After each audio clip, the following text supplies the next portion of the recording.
Malam itu, koridor unit gawat darurat di sebuah rumah sakit swasta ternama di Jakarta Selatan terasa lebih dingin dari biasanya. Bau disinfektan yang khas dan menusuk hidung bercampur dengan keheningan yang sesekali dipecah oleh derit roda brankar atau pengumuman dari pengeras suara. Citra, seorang perawat veteran yang telah mengabdi selama bertahun-tahun di rumah sakit bergengsi itu, merapikan seragamnya. Jaga malam selalu menjadi tantangan tersendiri, bukan hanya karena harus menahan kantuk yang menyerang, tetapi juga karena ketidakpastian pasien seperti apa yang akan didorong masuk melewati pintu kaca otomatis itu. Jam di dinding menunjukkan pukul 2 dini hari, tepat saat Citra baru saja selesai memeriksa infus pasien di ranjang nomor 3 dan berbalik, suara sirene ambulans membelah keheningan malam. Suara itu semakin dekat, semakin nyaring, menandakan sebuah keadaan darurat. Citra dan tim medis lainnya segera bersiaga. Pintu UGD terbuka lebar, dan beberapa petugas paramedis dengan sigap mendorong masuk sebuah brankar. Korban kecelakaan lalu lintas. Mobil menabrak pagar pembatas jalan. Cedera kepala serius dan kemungkinan patah tulang rusuk, teriak seorang petugas seraya mendorong pasien ke area resusitasi. Citra bergegas mendekat untuk menjalankan tugasnya. Namun, langkahnya tiba-tiba terhenti, seolah kakinya terpaku di lantai. Jantungnya terasa berhenti berdetak sesaat. Di atas brankar itu terbaring seorang pria yang mengenakan kemeja biru dongker yang sangat ia kenal. Kemeja itu adalah kemeja yang baru tadi pagi ia setrika sebelum suaminya, Bima, berangkat untuk perjalanan dinas selama 3 hari ke Surabaya. Wajah pria itu sebagian tertutup oleh darah segar yang mengalir dari pelipisnya, tapi tidak diragukan lagi, itu adalah wajah Bima. Dunia Citra seakan berguncang hebat. Telinganya berdenging, bagaimana mungkin Bima ada di sini? Bukankah seharusnya ia sudah berada di dalam pesawat menuju Surabaya? Bukankah baru malam tadi Bima mengirim pesan WhatsApp bahwa ia sudah tiba di hotel? Ribuan pertanyaan berkecamuk di benaknya, membuat Citra membeku di sisi brankar. Tangannya, yang biasanya begitu terampil memasang infus, kini gemetar hebat. Dokter, suster, kenapa kalian diam saja? Cepat tolong suami saya. Sebuah teriakan tajam seorang wanita menyadarkan Citra dari keterkejutannya. Citra menoleh ke arah sumber suara. Di samping brankar Bima, berdiri seorang wanita muda yang cantik. Meskipun penampilannya acak-acakan, ia tetap terlihat glamor. Gaun malam mewahnya ternoda bercak darah, dan rambutnya yang pasti tadinya tertata rapi kini kusut. Ia menenteng sebuah tas bermerek yang harganya mungkin setara dengan gaji Citra selama setahun. Wanita itu memegang tangan Bima yang terkulai lemas dan menangis tersedu-sedu.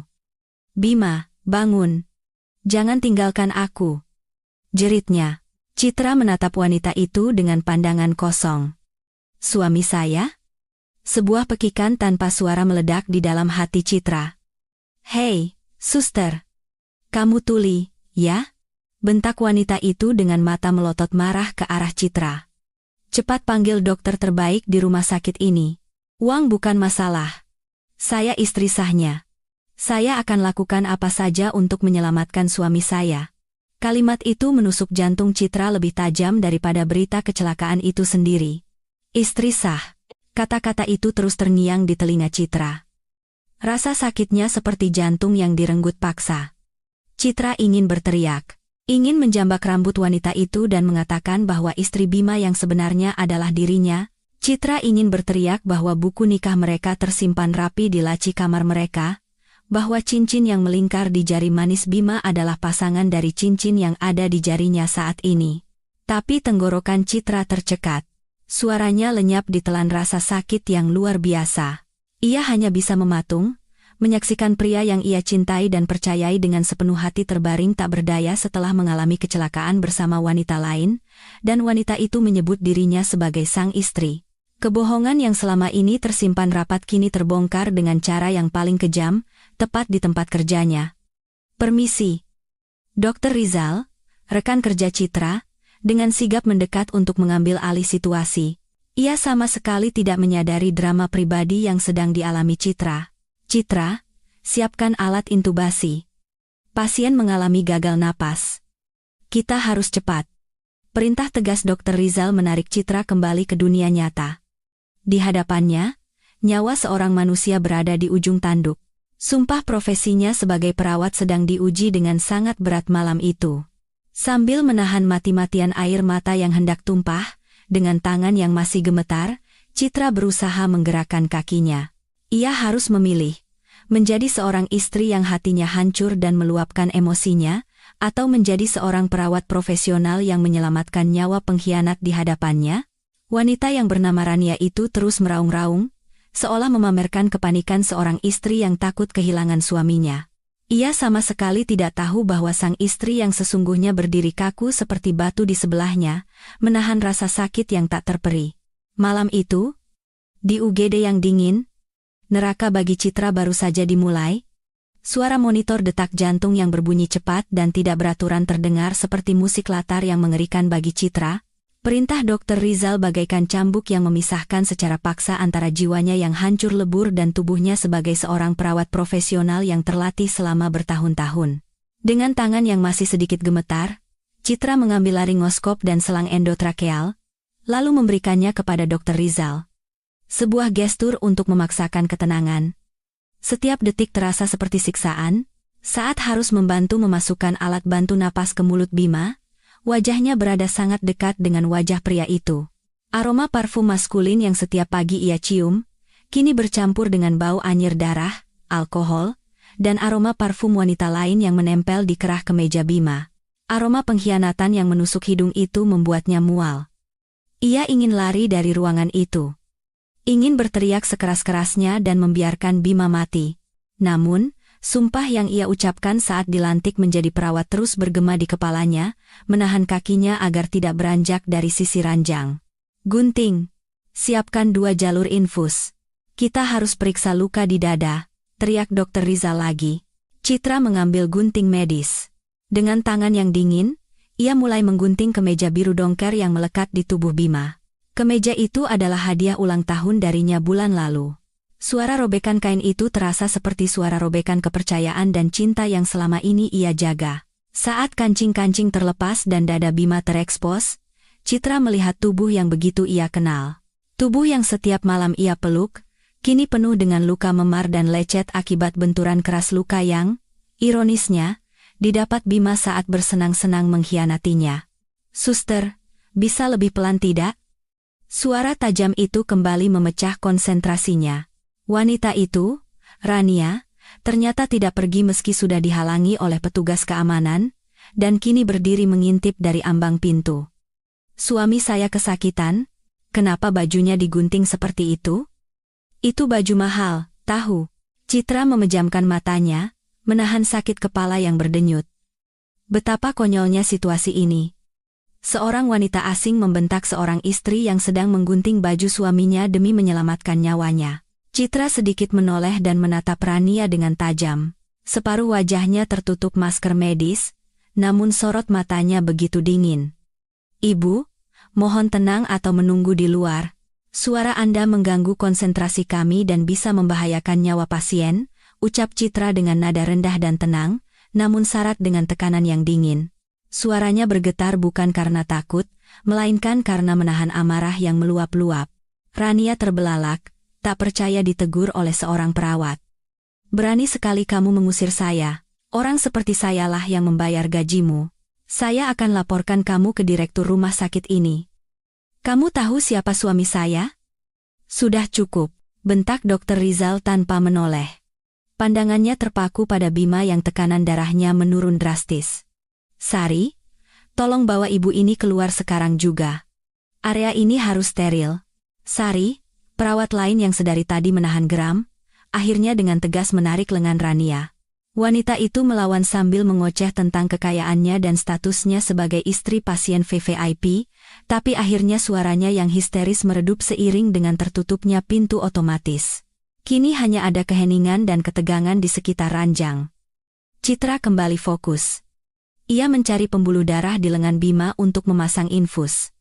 Tangan Bima yang terkulai lemas menyentuh kulit Citra dengan dingin. Dulu, tangan ini yang mengelus kepalanya saat ia lelah. Tangan ini yang berjanji di hadapan saksi-saksi untuk hidup bersamanya selamanya. Kini, tangan yang sama telah menggenggam tangan wanita lain. Dengan gerakan presisi, Citra menusukkan jarum infus. Tanpa ia sadari, air matanya mengalir membasahi maskernya. Pendarahan hebat di pelipis. Citra, tekan lukanya. Perintah Dr. Rizal. Citra mengambil kasa steril dan menekan luka di kepala suaminya. Darah Bima membasahi sarung tangan karetnya. Ia sedang berjuang menyelamatkan nyawa orang yang telah membunuh jiwanya. Konflik batinnya begitu hebat hingga dadanya terasa sesak, seolah oksigen di ruangan itu menipis. Ia merawat Bima bukan karena sisa cinta, tetapi karena harga dirinya yang terakhir malam itu, profesionalismenya. Setelah 30 menit yang menegangkan, kondisi Bima, meskipun masih kritis, mulai stabil. Monitor menunjukkan tanda-tanda vital yang lebih teratur. Dr. Rizal menghela napas lega sambil menyeka keringat di dahinya. Kerja bagus? Semua. Kita pindahkan ke ruang observasi sebelum persiapan operasi. Dr. Rizal menepuk bahu Citra pelan. Kamu tidak apa-apa, Citra? Tanganmu sedingin es dan wajahmu pucat sekali. Citra terlonjak kaget dan buru-buru menyeka sudut matanya sebelum Dr. Rizal menyadarinya. Saya baik-baik saja, Dok. Hanya sedikit lelah, jawabnya pelan, berusaha menyembunyikan getaran dalam suaranya. Istirahatlah sebentar. Biar Sari yang urus pemindahan pasien dan administrasi awal. Kamu seperti habis melihat hantu saja, kata Dr. Rizal cemas. Ia tidak tahu bahwa Citra baru saja melihat hantu masa depan pernikahannya yang hancur berkeping-keping. Citra mengangguk lemah dan perlahan menjauh dari ranjang Bima. Saat membuang sarung tangan berlumuran darah ke tempat sampah medis, ia merasa seolah ikut membuang sisa-sisa cintanya untuk Bima. Di sudut ruangan, barang-barang pribadi Bima terbungkus dalam kantong plastik transparan, dompet, jam tangan, dan ponsel pintar yang layarnya retak. Citra menatap kantong plastik itu, di sanalah kebenaran busuk suaminya tersimpan. Langkahnya mungkin goyah, tetapi sorot matanya perlahan mengeras. Citra mengambil kantong berisi barang-barang Bima. Bukan untuk diserahkan pada Rania, tetapi untuk diamankan sendiri. Ia butuh bukti. Ia butuh kekuatan. Malam itu, Citra, sang istri yang penuh cinta, telah mati di UGD itu, dan dari abunya, akan bangkit seorang wanita yang siap untuk menuntut balas.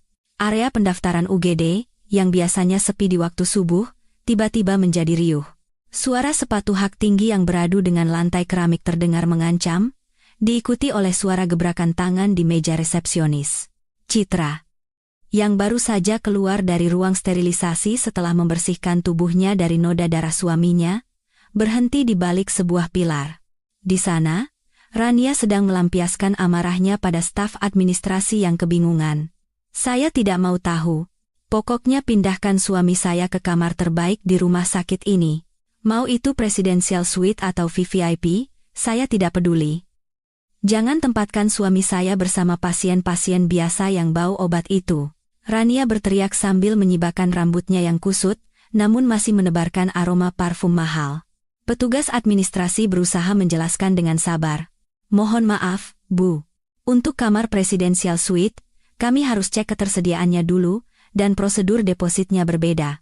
Kami juga perlu verifikasi identitas dan asuransi Ibu. Kamu pikir saya tidak punya uang? Potong Rania kasar. Ia merogoh tas bermereknya dan mengeluarkan dompet kulit tebal. Dengan angkuh, ia melemparkan sebuah kartu kredit hitam ke atas meja. Pakai ini. Gesek saja sesukamu. 100 juta, 200 juta, terserah. Mobil sport saya yang harganya miliaran saja hancur tidak masalah, masa cuma biaya rumah sakit beberapa puluh juta dipermasalahkan? Citra mendengus pelan dari tempat persembunyiannya. Perutnya terasa mulas karena amarah, tetapi akal sehatnya mulai bekerja dengan dingin. Ia melihat bagaimana wanita itu menganggap uang seperti sampah. Sementara ia dan Bima selalu hidup hemat untuk membayar cicilan KPR rumah dan menabung untuk masa depan, ternyata di belakangnya, Bima menikmati kemewahan palsu bersama wanita angkuh ini. Tiba-tiba ponsel Rania berdering. Tanpa memedulikan tatapan sinis di sekitarnya, ia mengangkat telepon itu, suaranya kini penuh kemanjaan, kontras dengan teriakannya tadi, "Halo, sayang." "Iya." "Malam ini sial banget. Mobil baruku nabrak pagar pembatas, hancur total." "Iya." Si Bima yang nyetir. Sok-sokan mau pamer skill nyetir, malah celaka. Rania memilin ujung rambutnya saat berbicara. Nada bicaranya terdengar kesal bukan karena kondisi Bima, melainkan karena mobilnya. Oh, dia sih masih hidup. Ada di dalam, paling cuma lecet-lecet sama patah tulang beberapa biji. Yang penting aku nggak apa-apa. Iya, ini lagi urus kamar yang nyaman. Tahu kan aku nggak bisa nunggu di tempat kumuh. Tangan Citra terkepal erat hingga buku-buku jarinya memutih. Bima sedang berjuang antara hidup dan mati di dalam karena cedera kepala serius, dan wanita ini hanya menyebutnya lecet-lecet sambil mengkhawatirkan mobilnya. Rasa jijik menjalari seluruh tubuhnya, suaminya bukan hanya seorang pengkhianat, tetapi juga jatuh cinta pada monster berwajah cantik yang tidak punya hati, Citra. Sebuah tepukan ringan di bahunya membuat Citra terkejut. Sari, sahabat terdekatnya di rumah sakit, berdiri di sebelahnya dengan wajah memerah karena marah. Sari sudah tahu siapa pasien yang baru masuk itu. Ia ingat wajah Bima yang sering menjemput Citra sepulang kerja. Siapa perempuan gila itu? Citra? Dia teriak-teriak di depan administrasi ngaku sebagai istri Mas Bima. Rasanya mau aku jambak saja rambutnya. Lihat gayanya. Meremehkan rumah sakit kita. Bisik Sari berapi-api, siap menerjang Rania. Citra dengan cepat menahan lengan Sari. Ia mencengkeramnya erat agar sahabatnya tidak membuat keributan. Citra menggelengkan kepalanya perlahan, matanya menatap lurus ke arah Rania dengan sorot yang tak terlukiskan, campuran antara luka yang dalam dan dendam yang membeku. Jangan, Sari. Bukan sekarang. Kata Citra dingin. Tapi, Citra, dia itu selingkuhan suamimu. Mas Bima kecelakaan karena selingkuh sama dia, kan? Masa kamu mau diam saja diinjak-injak begini? Dia bilang dia istri sahnya. Istri sah? Protes Sari. Matanya berkaca-kaca karena ikut merasakan sakit sahabatnya. Citra menarik napas panjang, lalu mengembuskannya perlahan. Wajahnya kini tanpa ekspresi, seolah air matanya telah kering. Kalau kamu berkelahi dengannya sekarang, dia hanya akan jadi korban. Dia akan berteriak dan berakting seperti pemeran utama sinetron. Nanti kalau Bima sadar, dia pasti akan membela perempuan itu. Kita akan kalah, Sari. Lalu kita biarkan saja dia seenaknya begitu? Citra tersenyum tipis. Sebuah senyuman yang belum pernah Sari lihat di wajah Citra yang biasanya lembut, dan itu membuat Sari bergidik. Dengar, Sari, dia minta kamar VVIP, kan? Dia bilang uang bukan masalah. Kan? Biarkan saja. Biarkan dia masuk ke dalam liang yang dia gali sendiri. Pastikan tidak ada satupun staf di sini yang memberitahunya bahwa aku bekerja di sini, atau bahwa aku adalah istri asli Bima. Sari mengerutkan kening, bingung. Maksudmu? Malam ini, biarkan dia menikmati rasanya menjadi seorang ratu, biarkan dia menandatangani surat pertanggungjawaban semua biaya dengan tarif umum, tanpa asuransi. Biarkan dia memamerkan kekayaannya sepuasnya, kata Citra, matanya menatap tajam ke arah Rania yang kini dengan sombong sedang menandatangani formulir rawat inap VVIP. Kita lihat saja seberapa lama dompet tebalnya itu bisa bertahan untuk membiayai suamiku. Aku ingin melihatnya hancur perlahan. Bukan hanya secara mental, tapi juga seluruh harga dirinya. Sari terdiam sejenak, mencerna rencana Citra, kemarahan di wajahnya perlahan berubah menjadi anggukan penuh pengertian. Oke. Aku mengerti. Kita akan bermain elegan. Aku akan pastikan anak-anak di administrasi melayaninya seperti seorang putri, dengan tagihan yang setinggi istana. Citra mengangguk. Ia menatap Rania sekali lagi.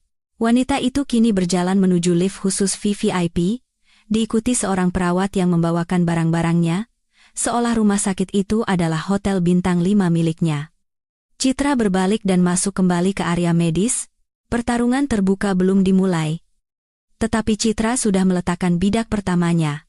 Malam ini, Citra bukan lagi seorang istri yang lemah. Ia adalah sutradara yang akan mengarahkan drama kehancuran suaminya. Setelah keributan Rania di bagian administrasi mereda, keheningan subuh yang sempat turun kembali pecah saat pintu otomatis UGD terbuka lagi. Kali ini, seorang wanita parubaya bertubuh gempal masuk terengah-engah. Wajahnya pucat pasi, matanya yang panik memandang ke segala arah. Itu adalah Ibu Wati, ibu mertua Citra, yang sedang merapikan troli obat tak jauh dari pintu masuk. refleks menahan napas. Hatinya terasa campur aduk melihat kemunculan wanita yang selama 2 tahun ini ia panggil ibu. Hubungan mereka tidak pernah hangat. Ibu Wati sering menyindir gaji Citra sebagai perawat yang kecil, namun Citra tetap menghormatinya. Ibu pasti sangat syok mendengar kabar kecelakaan Bima, pikir Citra. Ada dorongan kuat dalam dirinya untuk berlari menghampiri, memeluk, dan menenangkan ibu mertuanya yang tampak gemetar itu. Mungkin ini saatnya kebenaran terungkap, pikir Citra. Ibu pasti akan murka kalau tahu anaknya selingkuh sampai kecelakaan. Citra membayangkan dirinya dan Ibu Wati berada di pihak yang sama, bersama-sama kecewa pada Bima. Citra baru saja akan melangkah maju dan melepas maskernya untuk menyapa, ketika tiba-tiba Rania muncul dari arah koridor bangsal VVIP. Wanita muda itu mendekat sambil memegang tisu, wajahnya masih menunjukkan kekesalan. "Rania, sayang," seruan Ibu Wati membuat langkah Citra terpaku di tempat. Di balik maskernya, mata Citra terbelalak. Ia tidak salah dengar. Ibu Wati tidak memanggil nama Bima, putranya yang sedang berjuang antara hidup dan mati.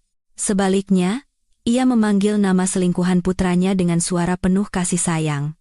Tanpa sedikit pun melirik ke arah ruang tindakan tempat Bima terbaring, Ibu Wati berlari menghampiri Rania dan memeluknya. "Ya ampun, Nak. Kamu tahu tidak betapa kagetnya ibu waktu terima teleponmu? Kamu baik-baik saja, kan? Tidak ada yang luka? Wajah cantikmu tidak tergores, kan?"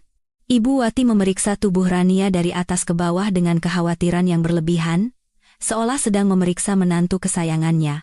Rania melepaskan pelukan Ibu Wati dan mendengus kesal. "Aku tidak apa-apa, Bu. Cuma kaget sedikit. Mobilku hancur total. Padahal baru keluar dari dealer minggu lalu. Gara-gara si Bima itu ngebut." Citra, yang bersembunyi di balik partisi area tindakan, merasakan dunianya runtuh untuk kedua kalinya malam itu. Air mata yang tadi sudah mengering, kini mendesak keluar lagi, bukan karena kesedihan, melainkan karena rasa sakit dari pengkhianatan yang begitu terstruktur. Sudah? Jangan pikirkan mobil. Nanti bisa beli lagi yang lebih bagus. Gampang kan buatmu? Hibur Ibu Wati sambil mengelus lengan Rania. "Yang penting kamu selamat. Ibu sudah jantungan, takut terjadi apa-apa sama sumber uang keluarga kita. Tapi kondisi Bima parah, Bu. Katanya harus dioperasi. Kepalanya berdarah," kata Rania acuh tak acuh. Reaksi Ibu Wati selanjutnya membuat darah Citra mendidih. Bukannya bertanya detail kondisi putranya atau menangis, Ibu Wati justru menghela napas kasar seolah Bima adalah sebuah beban. Anak itu memang ceroboh. Sudah Ibu bilang. Hati-hati bawa mobil mahal. Untung tidak mati. Kalau sampai mati, siapa yang mau tanggung jawab sama kamu? Oh iya, urusan biaya rumah sakit sudah beres kan, Nak? Pakai kartu kredit Ibu yang limitnya besar itu, kan? Tanya Ibu Wati dengan mata berbinar serakah. Tentu saja, Bu. Aku minta kamar VVIP. Aku paling tidak suka campur dengan orang-orang miskin, jawab Rania sombong.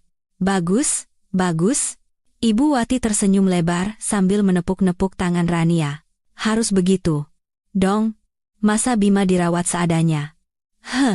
Untung sekali Bima kecelakaan pas lagi sama kamu. Rania, coba kalau sama menantu udik itu. Bisa apa dia? Ibu bisa pingsan memikirkan biaya rumah sakit semahal ini. Bagaimana dia bisa bayar kamar VVIP dengan gaji perawatnya yang pas-pasan itu? Duge. Jantung Citra serasa berhenti berdetak, kata-kata itu menusuk tepat di ulu hatinya. Selama ini, Citra menyisihkan gajinya untuk membelikan obat, baju baru, bahkan mengirim makanan untuk Ibu Wati. Namun di mata Ibu Wati, ia hanyalah seorang perawat bergaji pas-pasan dan menantu udik. Ibu mertuanya tahu tentang perselingkuhan Bima. Bukan hanya tahu, tetapi juga mendukungnya, menjual harga diri putranya demi menikmati fasilitas yang diberikan oleh Rania. Benar. Bu, jangan sampai perempuan bernama Citra itu tahu kita di sini. Aku malas lihat dia nangis-nangis bikin drama sinetron, kata Rania.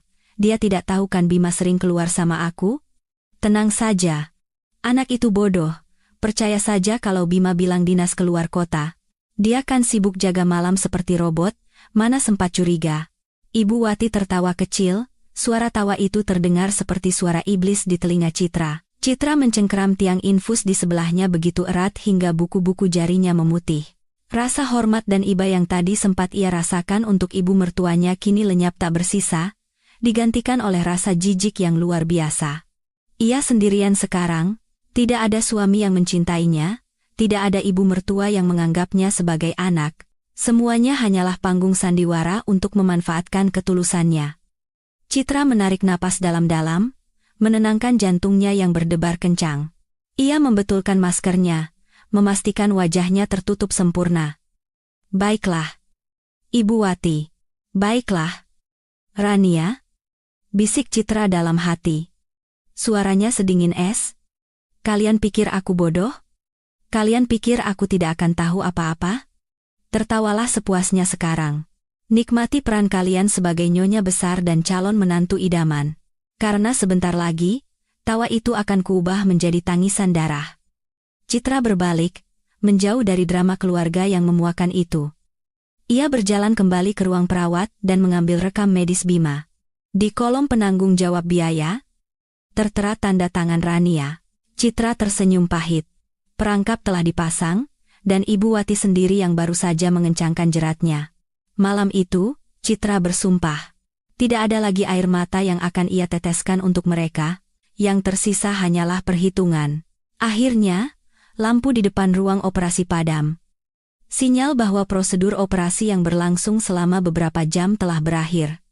Dr. Rizal keluar dengan langkah lelah dan melepaskan masker bedahnya. Bahkan sebelum ia sempat menghela napas lega, Ibu Wati dan Rania sudah memberondongnya dengan pertanyaan. "Bagaimana, Dok? Bima selamat, kan? Wajahnya tidak rusak, kan?" desak Ibu Wati, lebih khawatir pada penampilan daripada fungsi vital putranya. Dr. Rizal, meskipun tahu drama rumit di balik pasien ini, berusaha menjaga kesopanannya dan mengangguk pelan. "Operasi berjalan lancar, pendarahan di otak sudah kami atasi, dan tulang rusuk yang patah sudah kami fiksasi. Masa kritisnya sudah lewat, tapi pasien butuh istirahat total untuk pemulihan." "Syukurlah," seru Rania, lalu langsung menyela. "Kalau begitu, segera pindahkan dia ke Presidential Suite. Saya tidak mau dia lama-lama di ruang pemulihan yang pengap." Kening Dr. Rizal berkerut. Sebagai rekan kerja Citra, ia tahu kondisi finansial Bima yang seorang karyawan biasa dan Citra yang seorang perawat. Presidential Suite di rumah sakit ini biayanya setara dengan suite hotel bintang 5 per malam, dan biasanya hanya digunakan oleh pejabat tinggi atau konglomerat. "Mohon maaf, Bu. Biaya Presidential Suite per malamnya sangat tinggi. Itu belum termasuk biaya operasi darurat dan obat-obatan yang baru saja dilakukan, biasanya untuk keluarga staf." "Keluarga staf apa?" potong Rania tak senang. "Dokter, jangan samakan saya dengan keluarga staf biasa. Saya mampu bayar. Daftarkan dia sebagai pasien umum VVIP. Jangan pakai asuransi murahan yang prosedurnya rumit. Saya yang akan tanggung semuanya." Di sudut ruang perawat, Citra berdiri membelakangi mereka, pura-pura memeriksa stok obat. Ia mendengar percakapan itu dengan jelas. Di sebelahnya, Sari menatapnya dengan pandangan bertanya. Sari sedang melihat data Bima di layar komputer. Sebenarnya, Bima terdaftar sebagai suami Citra, seorang staf. Jika tombol itu diklik, Bima akan mendapatkan diskon besar, bahkan bisa jadi gratis, untuk kamar standar dan tindakan medis. Citra menatap mata Sari, lalu menggelengkan kepalanya dengan tegas namun tanpa suara. Ia meletakkan jari telunjuknya di bibir sebagai isyarat diam, kemudian menunjuk opsi pasien umum di layar komputer. Sari langsung mengerti. Citra sedang melepaskan hak istimewanya. Citra sedang melepaskan jaring pengaman yang selama ini melindungi Bima. Dengan status pasien umum di Presidential Suite, biaya rumah sakit akan membengkak secara eksponensial tanpa subsidi sepeser pun. "Lakukan, Sari, biarkan mereka membayar harga untuk kesombongan mereka," bisik Citra nyaris tak terdengar. Sari mengangguk tegas. Ia dengan cepat mengetik di keyboard, mengubah status pasien Bima. "Baik, Bu," kata Sari dengan suara lebih keras, ditujukan pada Rania yang masih berdebat dengan Dr. Rizal. Karena ibu menolak menggunakan asuransi dan meminta rawat inap umum prioritas, kami akan siapkan Presidential Suite di lantai 8. Mohon tanda tangani surat persetujuan penanggung jawab biaya ini. Di sini tertera bahwa ibu setuju menanggung semua biaya tanpa terkecuali. Benar? Kan? Iya. Mana pulpennya? Rania menyambar kertas itu dengan kasar. Tanpa membaca detail klausul yang tertulis dengan huruf kecil, ia membubuhkan tanda tangannya dengan goresan besar di atas meterai. Sudah, kan? Jangan banyak tanya lagi. Lambat sekali kerja kalian. Citra menyaksikan dari kejauhan saat pulpen itu menggores kertas. Tanda tangan itu adalah surat hukuman mati bagi keuangan Rania. Wanita itu tidak tahu bahwa tanpa asuransi dan diskon karyawan, biaya operasi bedah saraf dan perawatan intensif di Presidential Suite bisa mencapai ratusan juta rupiah hanya dalam beberapa hari. Ayo, Bu, kita naik. Biarkan Bima diurus para perawat ini, kata Rania sambil menggandeng lengan Ibu Wati. Ibu Wati tersenyum lebar. Matanya berbinar membayangkan akan tinggal di kamar mewah. Wah, Ibu sudah tidak sabar lihat kamarnya. Pasti ada sofa empuknya, kan? Rania, nanti Ibu mau foto-foto, buat dipasang di profil WhatsApp. Biar orang-orang sekampung tahu kalau Bima dirawat di kamar kelas direktur. Citra mengepalkan tangannya di dalam saku seragam.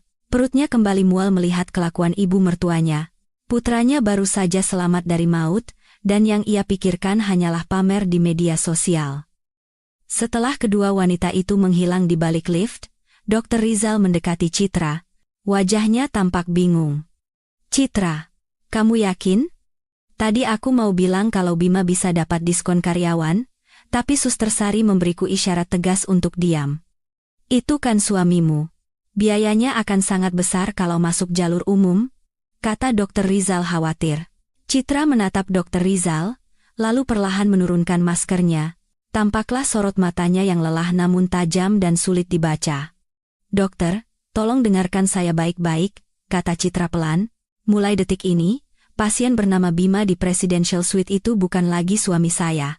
Setidaknya, dalam catatan administrasi rumah sakit ini, istri sahnya adalah wanita yang baru saja menandatangani surat persetujuan itu. Dia ingin pamer kekayaan, jadi biarkan dia membayar harganya. Dr. Rizal terdiam.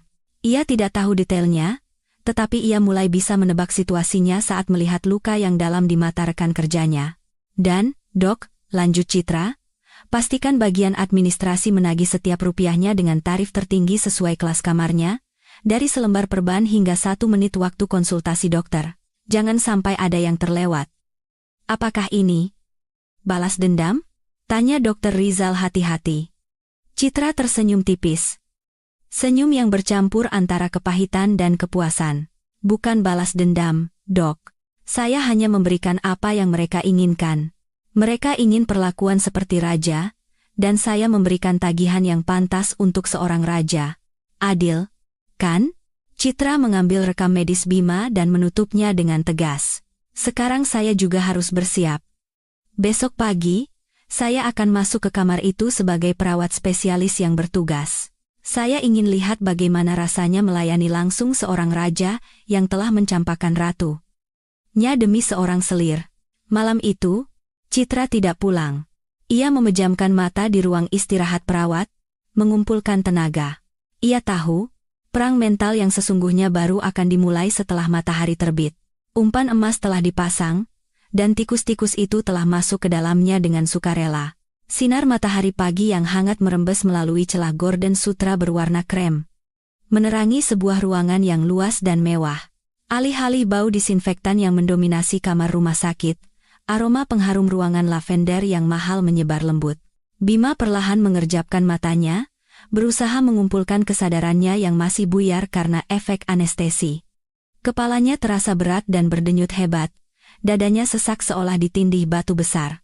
Perlahan, pandangan Bima mulai fokus. Hal pertama yang ia lihat bukanlah dinding putih khas rumah sakit, melainkan wallpaper elegan, sofa kulit empuk, dan sebuah TV layar datar raksasa di dinding. Sejenak Bima bingung. Apakah ia sedang berada di hotel bintang 5 tempatnya biasa menginap saat dinas? Namun, rasa sakit yang menjalar ke seluruh tubuhnya menyadarkannya bahwa ini bukan liburan. Syukurlah nak. Kamu sudah sadar. Suara yang familiar membuat Bima perlahan menoleh ke arah sofa. Di sana, Ibu Wati sedang duduk santai sambil menikmati anggur yang tersaji di meja. Wajahnya tampak segar dan ceria, sama sekali tidak seperti seorang ibu yang putranya baru saja kembali dari ambang kematian. Di sebelahnya, Rania sibuk bersuah foto dengan latar belakang pemandangan kota dari jendela. Ibu. Rania.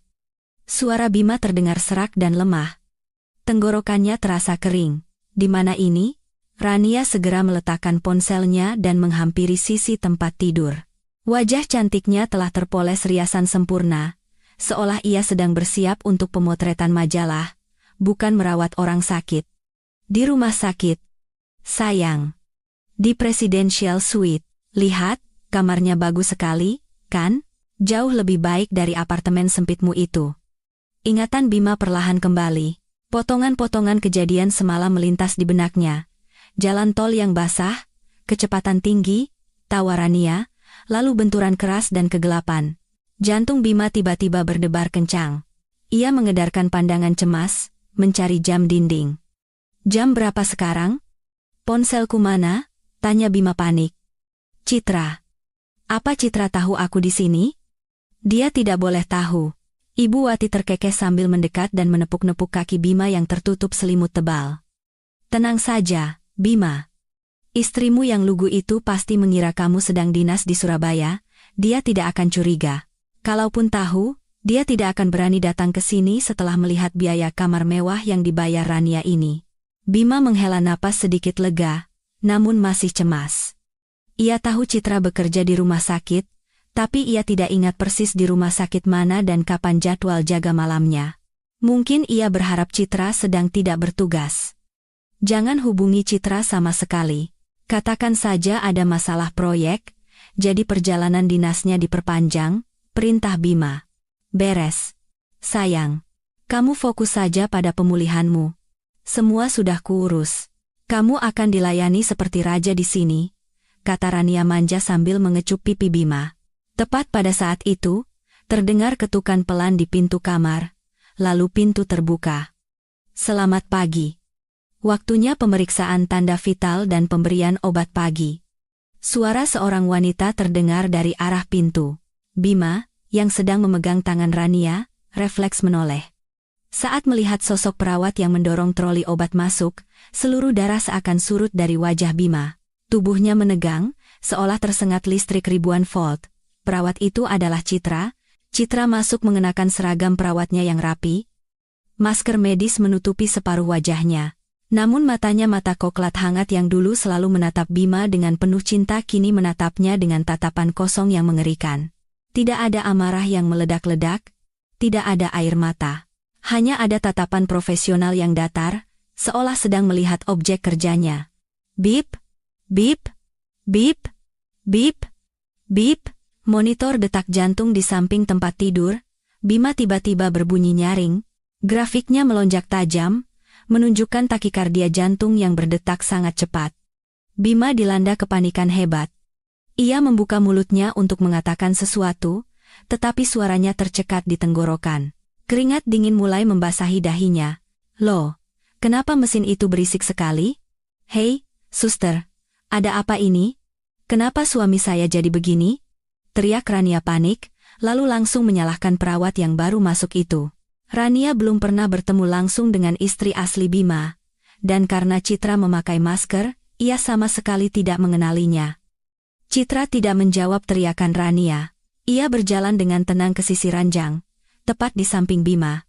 Aroma tubuh Citra yang begitu dikenal Bima kini terasa begitu nyata, membuat perutnya mual karena campuran rasa bersalah dan takut. Tenang, Bapak, tarik napas dalam-dalam. Suara Citra terdengar sangat formal, seperti berbicara pada orang asing. Tangan Citra dengan cekatan memeriksa infus di lengan Bima, tangan yang sama tempat Bima menyematkan cincin kawin mereka. Bima menatap mata Citra lekat-lekat, mencoba berkomunikasi lewat tatapan. Citra, maafkan aku. Tolong jangan katakan apa-apa. Mata Bima memohon, tetapi Citra mengabaikannya. Ia mengambil manset tensimeter dan melingkarkannya di lengan Bima dengan tekanan yang sedikit lebih kencang dari biasanya. Tekanan darah Bapak naik drastis, 160/100. Gumam Citra sambil mencatat di papan rekam medis. Kemudian, pura-pura membetulkan posisi selimut, ia sedikit mencondongkan tubuhnya ke arah Bima. Jarak wajah mereka kini sangat dekat. "Kenapa Anda begitu tegang, Tuan Bima?" bisiknya. Suaranya sangat pelan, hanya bisa didengar oleh Bima. Di balik maskernya, Bima bisa merasakan senyum dingin istrinya. "Takut perselingkuhan Anda terbongkar? Atau kaget karena istri udik Anda ada di sini?" Tubuh Bima gemetar hebat. Melihat Bima gemetar, Ibu Wati langsung protes. "Suster, apa yang kamu lakukan pada anak saya? Kenapa dia jadi gemetaran begitu?" Kerjanya yang lembut sedikit. "Awas saya laporkan ke dokter." "Ya." Citra kembali menegakkan tubuhnya dan menatap Ibu Wati dengan sopan namun tajam. "Mohon maaf, Bu. Sepertinya pasien sedang terguncang secara emosional. Beliau baru sadar, dan mungkin karena terlalu banyak pengunjung di kamar, pasien butuh ketenangan." "Banyak pengunjung bagaimana?" "Kami ini keluarganya," sergah Rania. "Saya istrinya, dan ini ibunya." Citra mengangguk perlahan. Matanya kembali menatap Bima yang sudah sepucat mayat hidup. "Baiklah, kalau begitu, karena sudah ada istri dan ibu yang merawat dengan baik, saya permisi dulu. Silakan nikmati fasilitas mewahnya, Tuan Bima. Jika butuh bantuan, jangan ragu panggil saya akan siaga seharian ini khusus untuk Anda." Citra meninggalkan pesan yang penuh makna. Sebelum berbalik pergi, Citra sengaja menyenggol pelan tangan Bima. Sentuhan dingin itu menjalar hingga ke tulang punggung suaminya. Bima hanya bisa terpaku menyaksikan istrinya berjalan keluar ruangan dengan langkah mantap. Ia kini terperangkap di dalam sangkar emas bersama dua wanita yang tidak tahu bahwa bom waktu baru saja mulai berdetak. Bima sadar, Citra yang baru saja keluar bukanlah Citra yang ia kenal. Ia adalah orang asing yang memegang kunci hidup dan matinya. 3 hari berlalu di presidential suite yang mewah, namun bagi Bima, rasanya seperti 3 abad di neraka. Kamar yang luas dengan fasilitas sekelas hotel bintang 5 itu telah berubah menjadi ruang penyiksaan mental paling kejam. Setiap kali gagang pintu bergerak, jantung Bima serasa mau copot, takut sosok Citra muncul di baliknya, dan ketakutannya selalu menjadi kenyataan. Citra, dengan dedikasi yang mengerikan, mengambil alih semua jadwal keperawatan di kamar 808. Pagi itu, Citra masuk membawa nampan berisi obat-obatan dan peralatan untuk mengganti perban. Wajahnya tertutup masker, namun matanya bersinar dingin dan tajam. Bima, yang sedang disuapi potongan melon oleh Rania, langsung tersedak. Suara batuknya menggema di ruangan yang sunyi. "Makan pelan-pelan, sayang," kata Rania manja sambil menyeka sisa melon di sudut bibir Bima dengan tisu. "Loh, perawat itu lagi. Hei, suster, tolong perhatikan suami saya. Dong, dia sampai tersedak, kan?" Citra tidak menjawab. Ia mendekat dan sengaja meletakkan nampan dengan suara yang sedikit lebih keras, membuat Bima tersentak. "Waktunya ganti perban kepala, Pak," kata Citra datar. Rania mundur ke sofa empuknya dan kembali sibuk dengan ponselnya. "Ah, aku tidak suka lihat darah atau luka. Ibu, tolong temani Bima, ya. Aku mau pesan makanan. Makanan rumah sakit tidak enak, membosankan. Aku mau pesan sushi dari restoran mahal itu. Bisa diantar ke kamar, kan?" Ibu Wati, yang sedang asyik menonton TV kabel, langsung menyahut dengan antusias. "Tentu saja bisa. Rania, pesan yang banyak." "Ya, ibu juga mau yang ada salmonnya." "Aduh, hidup kita enak sekali, ya. Coba kalau Bima dirawat sama si Citra itu, boro-boro sushi, paling cuma dibawain bubur ayam pinggir jalan." Tangan Citra yang sedang membuka perban di kepala Bima berhenti sejenak. Bima bisa merasakan tangan istrinya menegang di atas kulit kepalanya.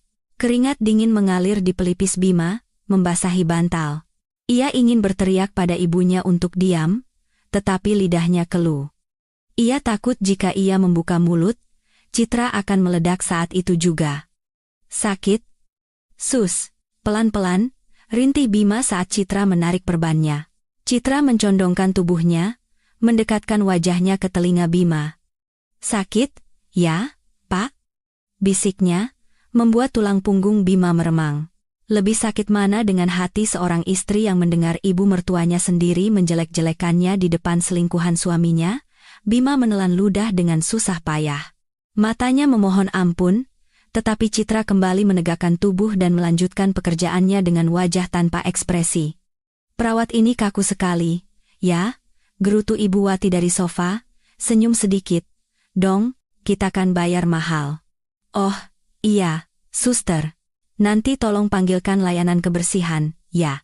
Saya tadi menumpahkan kopi di karpet dekat jendela. Saya tidak tahan lihat yang kotor-kotor. Baik, Bu, jawab Citra singkat. Ada lagi yang bisa saya bantu? Mungkin pijat kaki atau layanan spa untuk Ibu? Fasilitas di kamar ini memungkinkan semua kemewahan, selama tagihannya bisa Ibu tanggung. Rania tertawa ringan tanpa mengalihkan pandangan dari layar ponselnya. Tagihan sih gampang, tinggal gesek kartu. Kenyamanan nomor 1. Oh, iya, tolong sampaikan ke dokter, ya. Vitamin untuk Bima minta yang paling bagus. Kalau ada yang impor dari Jerman atau Amerika, pakai itu saja. Jangan yang generik murahan. Citra mengangguk perlahan. Dalam hatinya, ia mencatat biaya tambahan 5 juta rupiah per ampul untuk vitamin impor non-asuransi. Akan saya sampaikan pada dokter, kata Citra. Ia sengaja memperlambat gerakannya saat membersihkan luka Bima, membiarkan suaminya menderita lebih lama dalam ketegangan. Bima, panggil Ibu Wati tiba-tiba, membuat Bima tersentak. Si Citra itu tidak ada telepon kamu sama sekali? Tidak penasaran apa sama kabar suaminya? Bima melirik Citra yang sedang mengoleskan salep. Tidak, Bu. Ponselku kan mati. Jawab Bima cemas. Baguslah. Biar saja dia sibuk dengan dunianya yang sempit itu, cibir Ibu Wati. Kamu tahu tidak, Bima? Ibu itu malu punya menantu perawat. Gajinya kecil, kerjanya cuma mengurusi orang sakit. Pulang ke rumah bau obat, beda sekali dengan Rania yang pengusaha sukses, wangi, dan berkelas. Harusnya dari dulu kamu nikah sama Rania, bukan sama dia. PLK, Citra menekan kapas alkohol sedikit lebih keras di luka jahitan Bima. Aark, Bima menjerit kesakitan.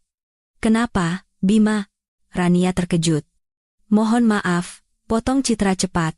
Suaranya dingin dan tajam seperti silet. Tadi ada sedikit nanah, harus ditekan agar tidak infeksi. Pasien harus sedikit menahan sakit. Seperti kata pepatah, bangkai yang disembunyikan akhirnya akan tercium juga. Luka yang terinfeksi, kalau tidak dibersihkan sampai ke akarnya, akan membusuk dari dalam. Bima terdiam. Wajahnya pucat pasi. Ia tahu Citra tidak sedang berbicara tentang luka di kepalanya. Citra sedang berbicara tentang pernikahan mereka yang membusuk. Kalimat itu adalah ancaman yang jelas. Cara bicaranya menakutkan sekali, gerutu Rania. Citra menyelesaikan pekerjaannya. Dengan gerakan efisien, ia merapikan peralatannya. Sebelum pergi, ia menatap Bima sekali lagi. Tatapan itu bukan tatapan seorang istri, melainkan tatapan seorang hakim yang sudah memegang palu putusan. Selamat beristirahat, Tuan Bima. Nikmati waktu Anda bersama keluarga tercinta. Nanti malam saya akan kembali untuk menyuntikkan vitamin impor pesanan istri Anda. Hati-hati jangan sampai tekanan darahnya naik lagi. Menyimpan terlalu banyak rahasia bisa membuat pembuluh darah di otak benar-benar pecah. Citra berbalik dan keluar dari kamar itu dengan anggun. Di balik pintu yang tertutup, terdengar lagi tawa Ibu Wati dan Rania yang sedang merencanakan liburan ke Eropa setelah Bima sembuh. Citra tersenyum sinis. Liburan ke Eropa? Citra yakin. Ia akan membuat mereka bahkan tidak sanggup membayar ongkos taksi untuk pulang dari rumah sakit ini. Melihat Citra keluar dari kamar dengan wajah datar, Suster Sari segera menghampirinya. Citra, kamu baik-baik saja? Suara tawa nenek sihir itu kedengaran sampai sini. Tanganku sudah gatal mau masuk dan menyiram wajahnya pakai cairan infus, desis Sari. Citra menggeleng pelan. Ia menyerahkan rekam medis Bima pada Sari, catat semuanya, Sari. Pesanan makanan dari restoran Jepang, permintaan vitamin impor dosis tinggi, layanan laundry kelas premium yang diminta Rania tadi pagi, dan biaya sewa ekstra bed untuk Ibu Wati. Masukkan semua ke tagihan kamar 818. Sari terbelalak melihat daftar permintaan yang ditulis Citra. Gila, ini tagihan 3 hari saja sudah lebih dari 300 juta, Citra. Kalau ditambah vitamin impor, bisa lebih dari 500 juta. Mereka pikir ini uang monopoli, apa? Biarkan saja, Sari, jawab Citra tenang. Matanya menatap lurus ke koridor rumah sakit yang panjang. Semakin tinggi mereka terbang, semakin sakit saat jatuh nanti. Aku hanya membantu mereka mencapai ketinggian maksimal sebelum sayapnya kupatahkan. Tumpukan kotak makanan dari restoran mewah, botol-botol minuman impor yang kosong, dan bungkus paket dari belanja online berserakan di sudut Presidential Suite kamar 808. Ruangan itu lebih mirip lokasi pesta pora yang baru saja usai daripada sebuah ruang perawatan intensif. Namun, pesta itu akan segera berakhir dengan cara yang menyakitkan. Sore itu, Suster Sari memberi isyarat pada Citra dari balik meja ruang perawat. Ada secercah kemenangan di wajahnya. Barusan bagian keuangan telepon. Deposit awal mereka yang 200 juta sudah habis untuk biaya obat, kamar, dan semua permintaan aneh mereka. Sistem otomatis memblokir pesanan obat baru sampai ada pembayaran tambahan.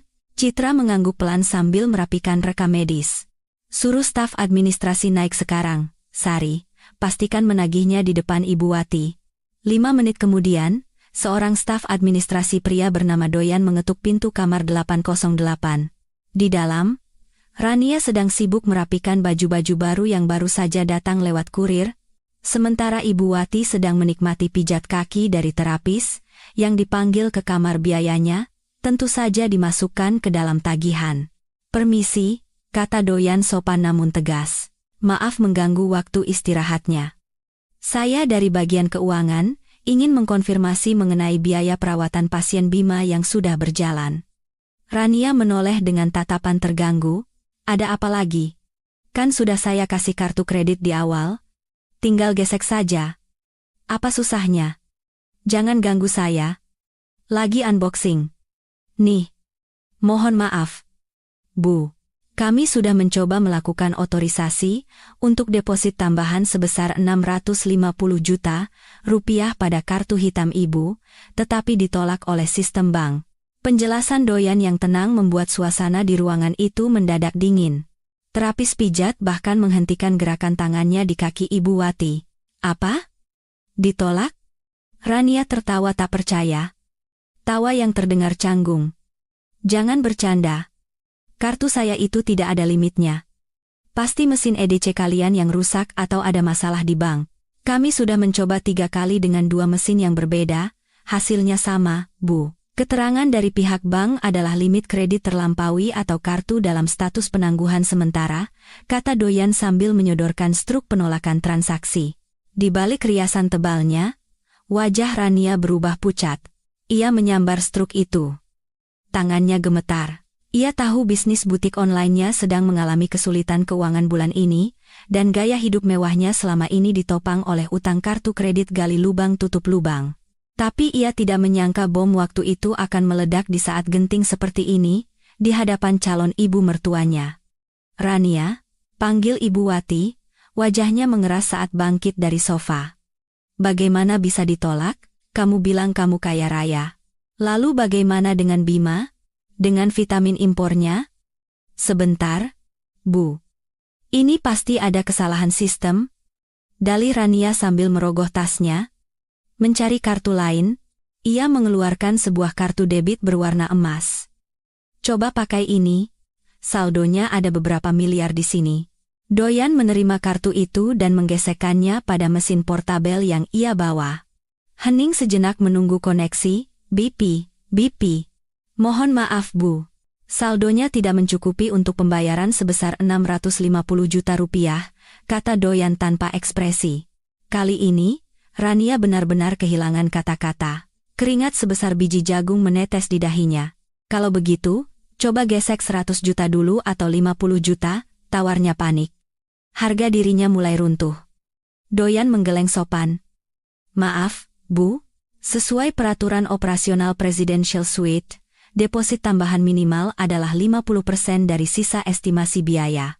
Jika pembayaran tidak dilakukan dalam waktu 1 jam, dengan sangat menyesal layanan tambahan seperti extra bed, makanan dari restoran luar, dan obat-obatan non-esensial akan kami hentikan sementara.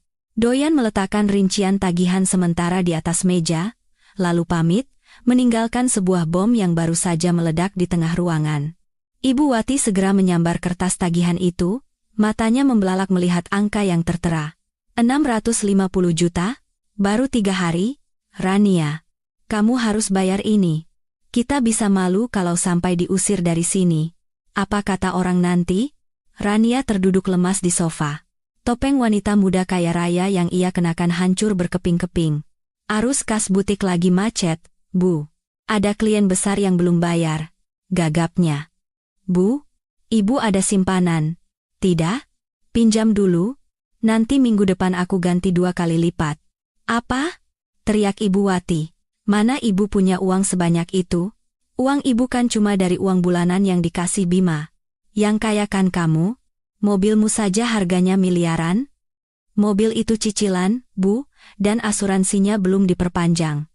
Rania akhirnya mengaku dalam kepanikannya. Bima, yang terbaring di tempat tidur, hanya bisa memejamkan matanya erat-erat. Kepalanya sakit, tetapi rasa malunya jauh lebih menyakitkan.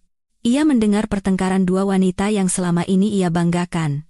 Ternyata kekayaan Rania hanyalah gelembung sabun yang mudah pecah. Ibu Wati mondar-mandir, seperti setrikaan panas. Ia menatap Bima dengan pandangan menuntut. Gengsinya tidak bisa menerima jika harus turun kelas ke bangsal biasa atau diusir. Tiba-tiba, sebuah ide licik yang lahir dari keputusasaan muncul di benaknya. Ibu Wati mendekati ranjang Bima dan berbisik dengan suara mendesak. Bima, dengarkan Ibu. Kita sudah di jalan buntu. Kita harus pakai cara lain. Bima membuka mata, menatap ibunya dengan bingung. Cara apa, Bu? Istrimu, si Citra itu? Bisik Ibu Wati sambil melirik cemas ke arah pintu, takut ada yang mendengar. Dia kan kerja di sini. Pasti ada fasilitas karyawan atau asuransi keluarga, bilang ke dokter atau bagian administrasi, kamu mau pakai asuransi kantor istrimu. Tapi urus diam-diam, jangan sampai Citra tahu ini suruhan kita. Bima terbelalak. Ibu gila, Citra itu perawat di sini. Dia pasti akan tahu. Halah, dia akan bodoh. Nanti kalau dia tahu, tinggal dibujuk saja. Bilang ini keadaan darurat, nyawamu terancam. Dia kan masih cinta mati sama kamu. Yang penting, pakai fasilitasnya untuk menutupi biaya ini dulu. Nanti kalau bisnis Rania lancar lagi, baru kita ganti, desak Ibu Wati tanpa rasa malu. Tanpa mereka sadari, pintu kamar tidak tertutup rapat. Citra berdiri di sana, mengintip dari celah kecil. Ia mendengar semuanya. Ia mendengar Ibu Wati, yang baru saja menghina gajinya yang kecil, kini memohon agar fasilitas dari perawat bergaji pas-pasan itu digunakan untuk menutupi skandal perselingkuhan putranya. Citra tidak marah, ia justru tersenyum puas. Ia melihat Rania yang tertunduk karena kartu kreditnya ditolak, dan Ibu Wati yang panik karena akan kehilangan kemewahannya. Mereka kini berada di tahap menghalalkan segala cara. Bermimpilah sepuasnya. Bu, bisik Citra sambil merapikan seragamnya. Gunakanlah namaku sesuka hatimu. Karena tepat pada saat itulah, aku akan mematahkan leher kalian dengan bukti yang telak. Citra berbalik untuk mempersiapkan babak selanjutnya. Ia akan membiarkan Bima mencoba menggunakan namanya, hanya untuk kemudian menolaknya mentah-mentah di depan wajah mereka. Drama ini akan segera mencapai klimaksnya. Tekanan di dalam kamar 808 semakin menjadi-jadi. Didorong oleh desakan ibunya yang tak tahu malu dan kartu kredit Rania yang tak lagi berguna, Bima yang panik akhirnya menekan tombol panggilan perawat dengan tangan gemetar. Ia tidak punya pilihan lain, harga dirinya sudah lama tergadaikan oleh gaya hidup palsu yang tak mampu ia tanggung. Tak lama kemudian, pintu kamar terbuka lebar, namun yang masuk bukanlah staf administrasi biasa. Citra melangkah masuk dengan aura yang sama sekali berbeda. Kali ini, ia tidak mengenakan masker medis yang selama ini menutupi separuh wajahnya. Wajahnya terlihat jelas, dengan riasan tipis yang memancarkan kecantikan yang dingin dan mengintimidasi. Di belakangnya, Dr. Rizal berdiri tegap membawa map tebal, diapit oleh 2 orang petugas keamanan rumah sakit berseragam hitam. Bima terbelalak, matanya serasa mau keluar. Jantungnya berhenti berdetak melihat penampilan Citra yang seperti pasukan siap tempur. Ibu Wati, yang tadi duduk cemas di sofa, langsung berdiri. Ia mengira Citra datang untuk menyelamatkan mereka, matanya berbinar licik. "Nah, akhirnya kamu datang juga, Citra," seru Ibu Wati tanpa rasa bersalah, seolah lupa bahwa beberapa jam yang lalu ia baru saja menjelek-jelekan menantunya. "Cepat bilang ke bagian keuangan, suamimu mau pakai asuransi kerjamu. Bagaimana bisa kamu biarkan Bima menderita begini? Kamu kan kerja di sini. Sudah seharusnya kamu yang urus. Jangan diam saja." Rania, yang baru pertama kali melihat wajah istri asli Bima, bertanya dengan bingung. "Ibu, siapa orang ini? Kenapa ibu kenal dengan perawat judes ini? Dan kenapa dia bawa petugas keamanan?" Citra tidak menjawab ucapan Ibu Wati. Ia berjalan perlahan ke ujung tempat tidur Bima. Suara langkah kakinya terdengar tegas di atas lantai vinil yang mewah. Ia melirik Rania sejenak, lalu mengalihkan pandangannya ke mata Bima yang sudah berkaca-kaca. "Selamat siang, Tuan Bima, Ibu Wati, dan Nona Rania," suaranya tenang, namun cukup tajam untuk membelah keheningan di ruangan itu. "Saya dengar Anda mengajukan permohonan penjaminan biaya menggunakan fasilitas karyawan atas nama saya." "Iya." "Cepat urus," sahut Ibu Wati tak sabar. "Bima butuh istirahat, bukan ditagih utang seperti penjahat." Citra tersenyum sinis. Ia memberi isyarat pada Dr. Rizal. Sang dokter melangkah maju dan menyerahkan map tebal berwarna merah pada Citra. "Mohon maaf, Ibu Wati," kata Citra dengan suara lantang, menatap tajam ibu mertuanya. "Permohonan tersebut ditolak. Fasilitas medis karyawan saya hanya berlaku untuk keluarga inti yang terdaftar secara hukum dan setia. Sementara pasien di hadapan saya ini dirawat atas nama penjamin lain yang mengaku sebagai istri sahnya." Rania melonjak dari sofa. "Hei, kamu ngomong sama saya, ya?" "Iya, saya calon istrinya. Kamu cuma perawat, berani sekali bicara macam-macam. Mau mulutmu saya sumpal pakai uang?" Citra tertawa kecil. Tawa yang penuh dengan penghinaan. "Menyuap saya? Kartu kredit Anda bahkan ditolak untuk membeli obat sakit kepala, Nona Rania. Bagaimana Anda mau membeli harga diri saya?" Wajah Rania memerah padam karena malu dan marah. "Kurang ajar, siapa kamu sebenarnya?" Citra menatap tajam manik mata Rania, lalu beralih ke Bima yang menunduk dalam-dalam. "Tuan Bima," panggil Citra dengan suara lembut namun mematikan. "Kenapa Anda diam saja? Tidakkah Anda mau memperkenalkan saya pada wanita kaya di samping Anda ini?" Bima terdiam. Keringat dingin membasahi seluruh tubuhnya. Ia tak sanggup mengangkat kepala. "Bima, bicara!" teriak Rania histeris, merasakan firasat buruk. Karena Bima tak kunjung bicara, Citra melangkah lebih dekat. "Kalau begitu, biar saya yang perkenalkan diri, Nona Rania. Saya Citra, perawat senior UGD yang 3 hari lalu menyelamatkan nyawa pria ini, saat Anda sibuk mengkhawatirkan mobil Anda yang hancur. Dan saya, bukan istri dalam angan-angan seperti Anda, melainkan istri sah Tuan Bima, dengan buku nikah yang resmi terdaftar di negara dan agama." Jeder. Pengakuan itu bagai petir di siang bolong bagi Rania. Ia terhuyung dan menabrak sandaran sofa, mulutnya ternganga tak percaya. Ia menatap Ibu Wati, menuntut penjelasan. "Ibu. Ibu bilang menantunya udik dan bodoh. Jadi ini orangnya," gagap Rania. Ibu Wati pucat pasi, tak tahu harus berbuat apa. Kebohongan mereka telah ditelanjangi di depan mata. Citra tidak memberi mereka jeda. Ia melemparkan map merah yang dipegangnya ke atas pangkuan Bima. "Itu tagihan akhir kalian selama 3 hari. Totalnya 850 juta rupiah, kata Citra dingin. Biaya operasi darurat, kamar presidential suite, obat-obatan, dan semua kemewahan yang kalian pesan. Sushi, vitamin impor, spa, layanan laundry premium. Semua tercatat rapi, tidak ada yang terlewat. Citra, tolong." Bima akhirnya bersuara, serak dan memelas. "Aku tidak punya uang sebanyak itu. Citra, tolong.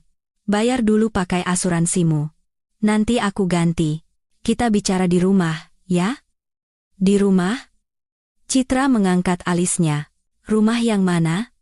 Tuan Bima? Rumah yang cicilannya dibayar dengan gaji saya yang menurut ibumu kecil itu? Atau rumah impian yang dijanjikan oleh selingkuhanmu yang ternyata diambang kebangkrutan? Citra? Jangan kurang ajar sama suami, bentak Ibu Wati, mencoba mengancam meski suaranya bergetar. Kamu mau lihat suamimu dipenjara di rumah sakit ini? Kamu ini istri macam apa? Justru karena saya istri yang baik, Bu, potong Citra cepat. Saya memberikan apa yang kalian inginkan. Kalian ingin diperlakukan VVIP, saya berikan. Kalian ingin terlihat kaya, saya berikan tagihan yang sesuai. Sekarang, silakan bayar. Jangan minta diskon pada perawat bergaji pas-pasan ini. Citra mengangkat tangan kirinya. Perlahan, ia melepaskan cincin emas putih yang melingkar di jari manisnya. Cincin yang menjadi saksi janji suci mereka 5 tahun lalu. Dengan gerakan yang penuh penghinaan, Citra melemparkan cincin itu tepat ke wajah Bima. Cincin itu membentur pipi Bima dengan keras, lalu jatuh berdentang di lantai.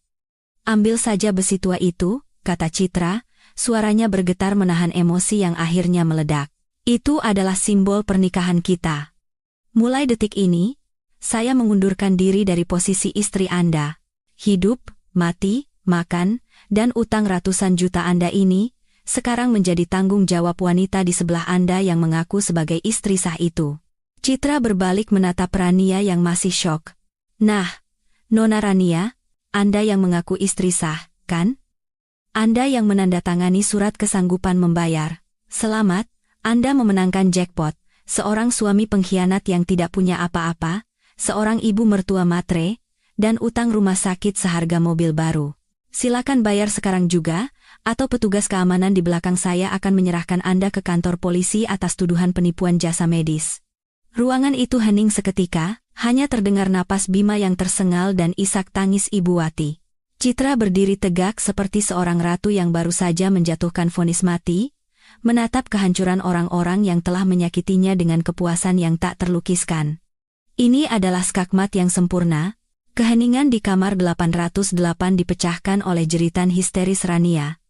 Wanita yang selama ini berlaga seperti sosialita papan, atas itu kini benar-benar kehilangan akal sehatnya. Wajahnya memerah bukan karena malu, melainkan karena teror jeruji besi yang baru saja disebutkan Citra. Saya tidak mau bayar. Ini jebakan, teriak Rania sambil membanting tas bermereknya ke sofa. Ia menunjuk wajah Bima dengan jari gemetar. Saya tidak kenal pria ini. Saya hanya menolongnya saat kecelakaan. Kalian tidak bisa menahan saya. Dr. Rizal melangkah maju, membuka map merah dan menunjukkan surat persetujuan tindakan medis bermeterai. Mohon maaf, Nona Rania. Di sini tertera dengan jelas tanda tangan Anda sebagai penanggung jawab penuh atas semua biaya pasien Bima tanpa asuransi. Secara hukum, Anda terikat kontrak pembayaran. Jika Anda menolak membayar dan mencoba melarikan diri, itu termasuk dalam tindak pidana penipuan jasa rumah sakit. Persetan. Rania sudah tidak peduli. Ia mencoba menerobos barisan petugas keamanan untuk lari keluar ruangan. Namun, dua petugas bertubuh tegap itu dengan sigap mencengkeram lengannya. Rania meronta-ronta seperti orang kesurupan, memaki semua orang. Topeng wanita anggun dan kaya raya itu terlepas dalam sekejap, menampakkan sifat aslinya yang kasar dan pengecut. Melihat sumber uangnya ditahan petugas, Ibu Wati panik luar biasa. Ia sadar jika Rania tidak membayar, beban itu akan jatuh pada dirinya dan Bima. Bima tidak punya apa-apa, dan Ibu Wati hanya hidup dari uang bulanan pemberian putranya. Dengan air mata buaya, Ibu Wati berlari ke arah Citra dan mencoba memeluk kakinya. Citra, Citra, tolongin ibu, nak. Raung Ibu Wati. Ibu hilaf, nak. Ibu salah. Jangan biarkan suamimu dipenjara di sini. Kamu kan menantu ibu yang paling baik dan penurut. Bayar dulu pakai gajimu, ya. Nanti ibu suruh Bima cium kakimu. Citra melangkah mundur, menghindari sentuhan Ibu Wati seolah tangan itu membawa virus mematikan. Ia menatap ibu mertuanya dengan campuran iba dan jijik. Menantu yang baik? Bukankah tadi ibu bilang saya menantu udik dan perawat bergaji pas-pasan? Mohon maaf, Bu. Gaji saya terlalu kecil dan hina untuk menanggung gaya hidup tinggi calon menantu idaman ibu. Coba minta tolong pada menantu ideal ibu yang sedang ditahan petugas itu. Citra, panggil Bima lirih dari atas ranjang. Wajahnya basah oleh air mata penyesalan. Ia menatap cincin kawinnya yang tergeletak di lantai, lalu menatap Citra lagi. Tolong maafkan aku. Aku bodoh. Citra, aku gila. Aku akan perbaiki semuanya. Aku janji. Jangan tinggalkan aku dalam keadaan seperti ini. Citra menatap Bima untuk terakhir kalinya. Tidak ada lagi getar cinta di hatinya. Yang ada hanyalah rasa lega, seperti baru saja mengangkat tumor yang ganas. Anda tidak hilaf, Bima. Anda sadar sepenuhnya saat memilih untuk mengkhianati saya. Anda sadar saat menikmati uang wanita itu? Dan Anda sadar saat membiarkan ibumu menghina saya? Kata Citra tegas. Suaranya menggema di ruangan itu. Bima yang saya cintai sudah mati di UGD 3 hari yang lalu. Pria yang terbaring di sana sekarang hanyalah orang asing dengan utang 850 juta rupiah. Jika dalam 1 jam pembayaran tidak diselesaikan, bawa mereka ke ruang administrasi untuk proses hukum. Perintah Dr. Rizal tegas kepada petugas keamanan. Dasar bajingan. Bima, ini semua gara-gara kamu, mobilku hancur. Sekarang aku ditipu rumah sakit. Teriak Rania menyalahkan Bima saat diseret paksa keluar oleh petugas. Ibu Wati meraung-raung, bingung antara harus mengejar Rania atau menunggu Bima. Akhirnya ia terduduk lemas di lantai, meratapi nasibnya yang berubah dari calon besan orang kaya menjadi nenek-nenek yang terlilit utang. Bima menutupi wajahnya dengan bantal dan menangis meraung-raung. Rasa sakit fisiknya tidak ada apa-apanya dibandingkan dengan harga dirinya yang hancur lebur. Ia telah membuang berlian demi segenggam kerikil tajam. Dan kini kerikil itu mengoyak tangannya hingga berdarah. Citra menghela napas panjang, mengisi paru-parunya dengan udara kebebasan. Ia mengangguk hormat pada Dr. Rizal dan Sari, yang tersenyum bangga padanya. Tanpa menoleh ke belakang lagi, tanpa memungut cincin yang tergeletak di lantai, Citra membalikkan badan dan melangkah keluar dari kamar 808.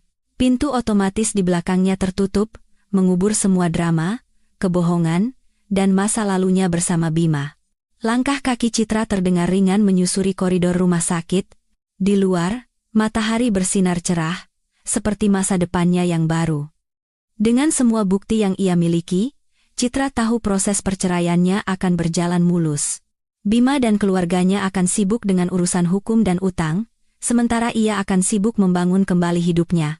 Lebih kuat, lebih bahagia, dan lebih berkelas. Ia bukan lagi korban, ia adalah pemenang yang berjalan keluar dari arena pertarungan tanpa setetes pun darah di tangannya.